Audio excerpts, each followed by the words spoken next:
छत्तीसगढ़ को अंतर्राष्ट्रीय स्तर पर पहचान दिलाने वाले हास्य कवि सुरेंद्र दुबे अब हमारे बीच नहीं रहे। गुरुवार को पद्मश्री और हास्य कवि सुरेंद्र दुबे का हार्ट अटैक आने की वजह से निधन हो गया। सुरेंद्र दुबे ने रायपुर के अंबेडकर अस्पताल में इलाज के दौरान अंतिम सांस ली। उनके निधन पर छत्तीसगढ़ में अब शोक की लहर है। कवि और सिनेमा जगत के साथ ही कई नेताओं ने उनके निधन पर दुख संवेदनाएं व्यक्त की हैं। हास्य कवि सुरेंद्र दुबे ने हमेशा छत्तीसगढ़ी में लोगों को हंसाने और गुदगुदाने का काम किया है। पेशे से वो आयुर्वेदिक डॉक्टर भी रह चुके थे, लेकिन अपने अंदर के कवि को उन्होंने हमेशा जिंदा रखा।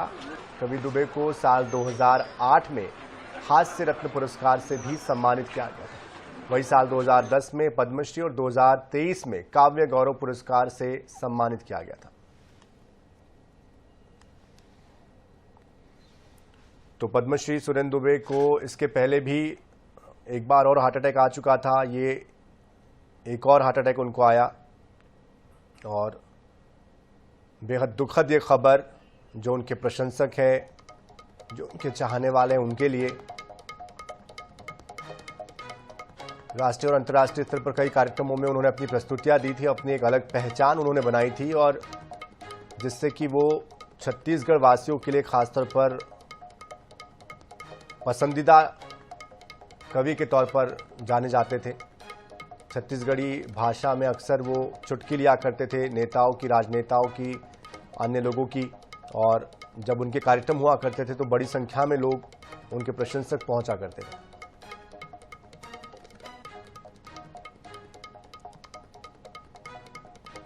तो साल 2010 में पद्मश्री, 2023 में काव्य गौरव सम्मान से सम्मानित किया गया। 3 विश्वविद्यालयों से पीएचडी भी उनको मानद मिल चुकी है। छत्तीसगढ़ी को अंतर्राष्ट्रीय स्तर पर पहचान दिलाई, छत्तीसगढ़ की संस्कृति को बढ़ावा दिया। 2008 में हास्य रत्न पुरस्कार से सम्मानित किए गए, 2010 में पद्मश्री। और ये तस्वीरें अस्पताल से उनको ले जाती हुई, बेमेतरा में उनका जन्म हुआ था। तो 71 साल की उम्र में अंतिम सांस उन्होंने ली है।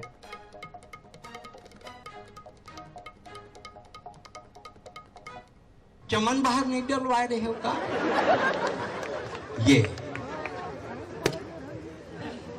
मतलब क्या वीडियो फिल्म बना रहे हैं कि वीडियो बना रहे हैं कि मोबाइल का मॉडल दिखा रहे हैं? मेरे यही समझ में नहीं आ रहा है। और एक चीज मैं आज तक नहीं समझे हूं, टूरी मैन जब अपन सेल्फी खींचते हैं तो अपन मुंह ला बोकरी बरोबर पत्नी दोनों मोबाइल धरे हैं। ग्राउंड फ्लोर में पत्नी, फर्स्ट फ्लोर में पति, एतिले पत्नी व्हाट्सएप करते खाबे का तो ऊपर ले वह जवाब देते चैटिंग में, का साग रांधे है, आलू बरी तिही खा ले साले। अब वक्त नहीं है, पति पत्नी के पास वक्त नहीं है, हैं? पहले वक्त नहीं था बच्चों के खातिर। मैंने अपने बच्चों के बर्थडे में मैं कभी नहीं रहा, आप लोगों को हंसाते रहा। कभी मैं होली में अपने घर में नहीं रहा, कलकत्ता में लोगों को रंग गुलाल लगाकर हंसाते रहा। मैंने अनेकों विदेश यात्राएं की, मैंने बहुत सारा खोया। मैं अपनी बेटी के विवाह, मैंने अपनी बेटी को लोरी सुनाई, कविता मैंने अपनी बेटी को नहीं सुना पाया। इस बात का मुझे दुख रहा। चमन बाहर नहीं डलवा रहे हो का? कई रात को 3-4 बजे के करीब एक्यूट हार्ट अटैक था। नसों की स्थिति एक नस पूरी तरह से संपूर्णतः बंद थी, 100% बंद थी। दूसरी नस लगभग 90% बंद थी। तो 100% बंद थी, वो मुख्य नस थी, उसको तुरंत एंजियोप्लास्टी किया गया था। एंजियोप्लास्टी सफल रही और उसके बाद में ठीक है, लेकिन शायद आईसीयू में थोड़े विचलित थे। उसके लिए फिर आज सुबह उनको वार्ड में शिफ्ट करने का ही किया कि थोड़ा परिवार वालों के साथ में रहेंगे तो थोड़े कंफर्टेबल रहेंगे, मगर वहाँ भी विचलित रहे और छटपटाहट में थोड़ा सा अपना एक्सर्शन ज़्यादा किया। उस एक्सर्शन के बाद में कोलैप्स हो गए, मगर दोपहर में फिर से एक कार्डियक अरेस्ट हुआ और फिर दोपहर में 2 और कार्डियक अरेस्ट हुए। उसके बाद वो शाम। सर टोटल कितने कार्डियक? लगभग पहला अटैक था और 3 टारगेट है। चलिए बढ़ते आगे। अंतरिक्ष से आया संदेश। जी हां, भारत की शान शुभांशु शुक्ला अंतरिक्ष में जाने वाले दूसरे भारतीय बन चुके हैं। शुभांशु शुक्ला और उनके 3 साथी crew members international space station पर पहुंच चुके हैं। डॉकिंग से पहले ही शुभांशु शुक्ला ने अपने ड्रैगन कैप्सूल में बैठे बैठे नासा के वैज्ञानिकों से लाइव बातचीत की। इस दौरान उन्होंने बताया कि उन्हें अंतरिक्ष से धरती का नजारा कैसे दिख रहा है। एक्सोम 4 मिशन का संचालन कर रहे भारतीय अंतरिक्ष यात्री ग्रुप कैप्टन शुभांशु शुक्ला ने अंतरिक्ष में अपनी यात्रा के बारे में जानकारी देते हुए कहा कि अंतरिक्ष से नमस्कार, मैं अपने साथी अंतरिक्ष यात्रियों के साथ यहां आकर रोमांचित महसूस कर रहा हूं।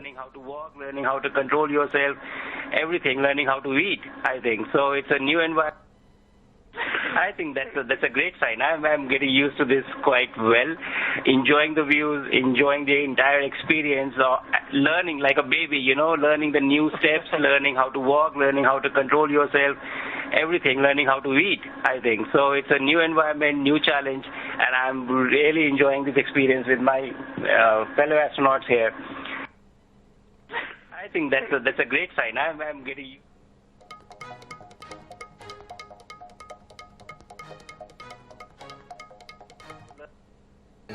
बहुत स्पेशल था, जो उसने मैसेज दिया बहुत स्पेशल था। और अभी एक आया था फोटो भी अभी देखी बाद में, उसके अंदर बैठे हुए बात कर रहे थे, वो भी देखा है। सब अच्छे से एंजॉय कर रहे हैं चारों लोग, बहुत मजा आ रहा है। बिल्कुल बिल्कुल, बस 14 दिन का इंतजार है कि 14 दिन के बाद पूरा करके वापस नीचे आएंगे। तो ठीक है, बहुत शुक्रिया बात करने के लिए। बहुत खुशी का दिन है, हम अपने को जो है बहुत खुश महसूस कर रहे हैं, बहुत अच्छा लग रहा है। इसमें हल्का महसूस कर रहे हैं कि हमारे बच्चे ने डॉकिंग जो है बड़ी अच्छी तरह कर ली है। तो इसके लिए हम ईश्वर को धन्यवाद करते हैं और सभी को शुक्रिया अदा करते हैं जिन्होंने बेल विशेष दी मेरे बच्चे को दी है, उनको सबका शुक्रिया अदा करते हैं। मैं बहुत खुश हूँ और बहुत हल्का महसूस कर रहा हूँ इस समय। छत्तीसगढ़ को अंतर्राष्ट्रीय स्तर पर पहचान दिलाने वाले हास्य कवि सुरेंद्र दुबे अब हमारे बीच नहीं रहे। गुरुवार को पद्मश्री और हास्य कवि सुरेंद्र दुबे का हार्ट अटैक आने की वजह से निधन हो गया। सुरेंद्र दुबे ने रायपुर के अंबेडकर अस्पताल में इलाज के दौरान अंतिम सांस ली। उनके निधन पर छत्तीसगढ़ में शोक की लहर है। कवि और सिनेमा जगत के साथ साथ कई राजनेताओं ने उनके निधन पर दुख संवेदनाएं व्यक्त की। और इस बीच हमारे साथ सांसद संतोष पांडे जी जुड़ चुके हैं राजनांदगांव से। संतोष जी, बेहद दुखद ये खबर है, कैसे उनको आप याद कर रहे हैं? आज ये दुख भरी खबर पूरे छत्तीसगढ़ में ही नहीं, पूरे हिंदुस्तान के अंदर, और जो हंसाने वाले आज रुला करके चले गए, छत्तीसगढ़ को ऊंचाई प्रदान करने वाले, साहित्य और कवियों की दुनिया में हम सभी नाज करते थे, हमारे वे गौरव थे। चाहे वो छत्तीसगढ़ी कविता हो, चाहे हिंदी में हो, सुरेंद्र दुबे जी मंच में खड़े होते थे और हंसी और फव्वारे हंसी के बिल्कुल लोग हंसने लगते थे, खुशियां छा जाती थी। और कई कविता तो ऐसी थी कि वो आधा लाइन बोलते और बाकी पूरा लाइन पब्लिक बोलती। हजारों लाखों जनता के बीच से जब तक वे मंच पे रहते तब तक हंसी, और कई बातों को हंसी हंसी में गंभीर बातों को भी कह दिया करते थे। ऐसे बहुमुखी प्रतिभा के धनी, पद्मश्री विभूषित सुरेंद्र दुबे जी हम सब के बीच नहीं रहे। ये हम सब के लिए और उसके स्थान को भर पाना बहुत मुश्किल है। लंबे समय में ऐसे साहित्यकार, ऐसे कवि होते हैं, मैं उन्हें विनम्र श्रद्धांजलि अर्पित करता हूं। बिल्कुल। कोई आपको ऐसा पल आपको याद आ रहा हो जब आप उनके कार्यक्रम में रहे हो या कभी उनसे व्यक्तिगत तौर पर बातचीत हो रही हो जो आप आज साझा करना चाहते हो? मुझे स्मरण है, राजनांदगांव के मंडी के प्रांगण में वो मेरे ऊपर से उन्होंने कविता कही थी और लोगों को खूब हंसाया था। और यहाँ के राजनीतिक परिदृश्य में जिस प्रकार से उन्होंने पूर्व के मंत्री मुख्यमंत्रियों के ऊपर से और बेबाक कवि थे। उनकी शैली अलग थी। आज हम सबको वो स्मरण आने लगे। बिल्कुल, जाहिर सी बात है, हर किसी के लिए आज उनको याद करके कहीं ना कहीं संवेदनाएं बाहर आ रही है। बहुत धन्यवाद हमारे साथ जुड़ने के लिए संतोष पांडे जी, अपनी संवेदनाएं व्यक्त करने के लिए। तो देखिए, आज सोशल मीडिया पर भी जो उनके प्रशंसक है वो उनको याद कर रहे हैं और कहीं ना कहीं उनके लिए ये दुख की घड़ी है। तो लगातार कई कार्यक्रमों में वो जब शामिल होते थे तो लोग दूर दराज से उनके कार्यक्रम सुनने के लिए भी पहुंचते थे और वो रोजमर्रा के जीवन के जो अलग अलग क्षण होते थे लोगों के, उसको स्टेज पर हास्यात्मक व्यंग्यात्मक तरीके से पेश करते थे, प्रस्तुत करते थे।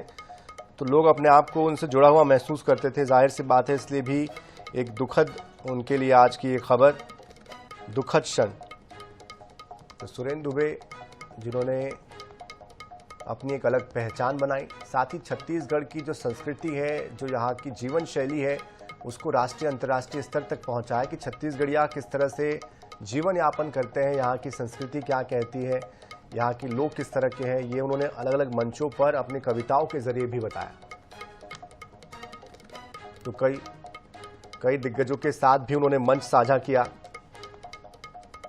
कुमार विश्वास हो या अन्य कलाकार हो, उनके साथ भी उन्होंने कई मर्तबा स्टेज साझा किया। राजनेताओं के साथ तो अक्सर ही वो स्टेज पर हास्यात्मक तरीके से उन पर व्यंग कसते थे और चाहे सत्ता पक्ष हो या विपक्ष हो, सभी की चुटकी लिया करते थे। इस बीच हमारे साथ पूर्व डिप्टी सीएम टीएस सिंहदेव जी भी जुड़ चुके हैं। सिंहदेव जी, बहुत दुखद खबर छत्तीसगढ़ के लिए, देश के लिए। जी, एक बहुत ही काबिल विद्वान और हास्य रस में विशेष करके पारंगत कवि थे, अपने बीच के थे और जो एक सही मायने में साहित्यकार में एक निष्पक्ष और तेज होना चाहिए, वो कवि के रूप में उनके पास था। और कई उनके प्रस्तुतियों को सुनने का अवसर भी मिला था। मैं भी प्रभावित होने से नहीं रह सका था और उनके निधन पे गहरा शोक व्यक्त करते हैं। परिवार के सभी सदस्यों को संबल मिले, ऐसी कामना है। बिल्कुल, लेकिन टीएस सिंहदेव जी, उनका जो अंदाज था बहुत अलग था। राजनेताओं पर अक्सर वो व्यंग और तंज कसते थे। तो आप भी कई मर्तबा उनके साथ कार्यक्रमों में शामिल हुए, मंच पर आपने मंच साझा किया। कोई ऐसा क्षण आपको इस वक्त याद आ रहा हो जिसको आप साझा करना चाहेंगे? हर वक्त उनमें ताजगी थी, उनकी विशेषता थी कि ये नहीं लगता था कि उसी चीज को वो बार बार कह रहे हैं, उसी चीज को बार बार बोल रहे हैं। शैली उनकी स्थिर थी, व्यंग्यात्मक थी, लेकिन हर बार कोई ना कोई नई बात, और ये सबसे बड़ी उनकी विशेषता मेरे को लगी कि हर बार नए तरीके से नई बातों को लेकर और उसी अंदाज में लगातार बातों को प्रस्तुत करना, ये विलक्षण है। तो कभी कभी आप उच्च कोटि के प्रस्तुति कर देते हो, फिर सामान्य सा हो जाता है, फिर कभी एक आध बार फिर आपने कोई ऐसी प्रस्तुति की। इनमें एक निरंतरता थी, क्षमता की और काबिलियत की एक निरंतरता थी, और वो मुझे सबसे ज्यादा उसने प्रभावित किया। बिल्कुल, छत्तीसगढ़ के जो हमारी छत्तीसगढ़ की संस्कृति है, परंपरा है, उसको भी कहीं ना कहीं हमेशा वो बढ़ाते रहे। छत्तीसगढ़ वासियों का दिनचर्या कैसी है, किस तरह का यहाँ का रहन सहन है, उसको भी वो समय समय पर हास्यात्मक तरीके से बताते रहे। गर्व करते थे, छत्तीसगढ़ का होने का गर्व करते थे, चाहे जिस मंच पे रहते थे, तो वो भी एक उनकी विशेषता थी। बिल्कुल, जाहिर सी बात है, एक अपूर्णीय क्षति है। बहुत बहुत शुक्रिया हमारे साथ जुड़ने के लिए टीएस सिंहदेव जी। तो पूर्व डिप्टी सीएम टीएस सिंहदेव जी हमारे साथ जुड़े थे, जो कि सुरेंद्र दुबे जी के निधन पर अपनी संवेदनाएं व्यक्त कर रहे थे और जिस तरह से उनका व्यक्तित्व था और जिस तरह के वो कलाकार थे, उसको याद करके वो भी उन्हें अपने श्रद्धा सुमन अर्पित कर रहे थे।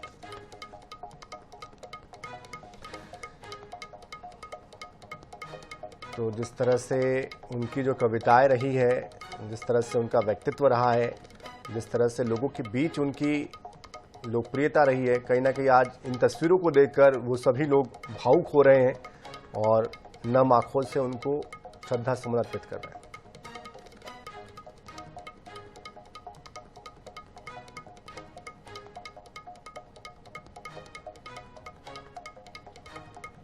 तो बेमेतरा में उनका जन्म हुआ 1953 में, 8 जनवरी 1953। आयुर्वेदिक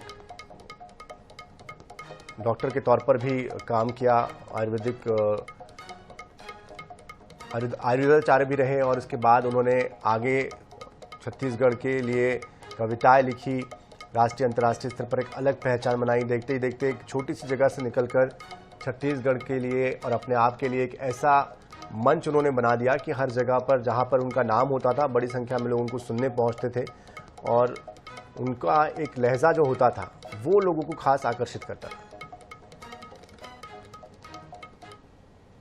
बेहद दुखद क्षण है हम सब छत्तीसगढ़ वासियों के लिए, क्योंकि जिस तरह से वो महफिलों में लोगों को हंसाया करते थे और खास तौर पे लगभग हर कवि सम्मेलन में उनकी ये बातें सुनने को मिलती थी कि टाइगर अभी जिंदा है, सांस लेना जरूरी है टाइप का कुछ चीजें वो लगातार याद आ रही है। और वास्तव में मतलब हजारों साल में एक कवि ऐसे पैदा होते हैं और आज अचानक उनका हमारे बीच से चले जाना बेहद हम सब के लिए दुख का क्षण है। और ये ऐसी क्षति है छत्तीसगढ़ के कला संस्कृति और काव्य के लिए कि इसको ये कहेंगे कि ये अपूर्णीय क्षति है और इसकी भरपाई करना बहुत कठिन है।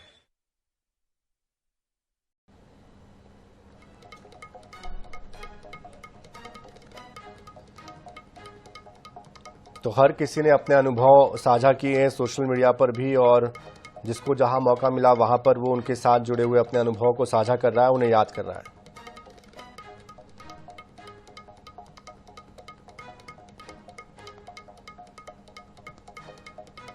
तो ये कुछ उनकी तस्वीरें भी जब राष्ट्रपति के हाथों पुरस्कार हुआ, उससे सम्मानित किए गए, पद्मश्री जब उनको मिला उस दौरान की तस्वीरें।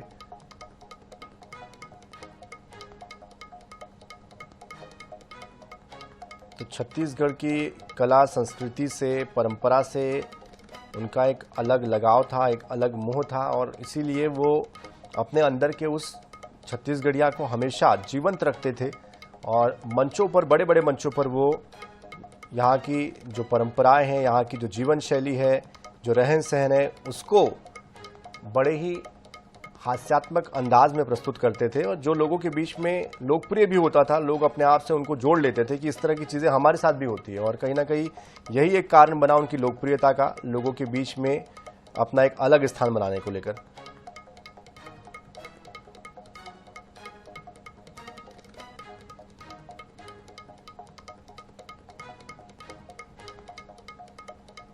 तो राजनेताओं के बीच भी खासे लोकप्रिय वो रहे, क्योंकि राजनेताओं के बीच जब भी वो जाते तो वो उनके राजनीतिक करियर को लेकर, उनके अंदाज को लेकर भी उन पर कुछ तंज कसते, उनके साथ मुस्कुराते, उनसे जनता के बीच में कुछ ऐसी बातें उनके सामने कहते कि उनको भी ये बात जहन में लग जाती कि ये बात तो सही कही आपने। इस तरह की बातें कई मर्तबा होती थी और अभी हमने चाहे वो संतोष पांडे जी हो या पूर्व डिप्टी सीएम टीएस सिंहदेव जी, उनसे भी बात की तो दोनों के भी अनुभव में ये बात निकल कर आई और कहीं ना कहीं अधिकतर राजनेता भी शायद यही कहेंगे, क्योंकि अक्सर हमने उनको जब सुना है तो इस तरह की बातें उनकी सुनने मिलती रही है और इसकी वजह से भी वो जनता के बीच, लोगों के बीच एक हिम्मती, एक साहसी कवि के तौर पर भी जाने जाते थे कि इतने बड़े नेताओं के सामने अपनी कविता के जरिए उनको वो इस तरह से कह दे रहे हैं, ये बहुत कम हो पाता है। तो उनका ये अंदाज ही था जो आज लोग याद कर रहे हैं और सोशल मीडिया पर भी अपनी संवेदनाएं व्यक्त कर रहे हैं। कुछ लोग उनकी कविताएं शेयर कर रहे हैं।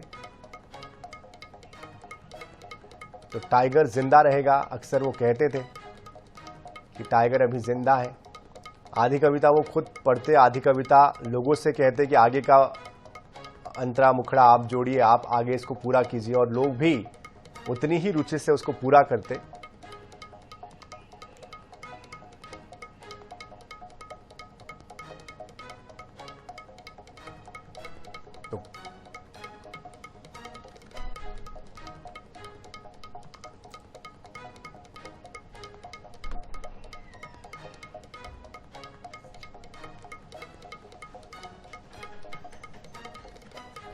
तो कई मंचों पर सम्मान उनको मिला, कई मंचों ने उनको सम्मानित किया।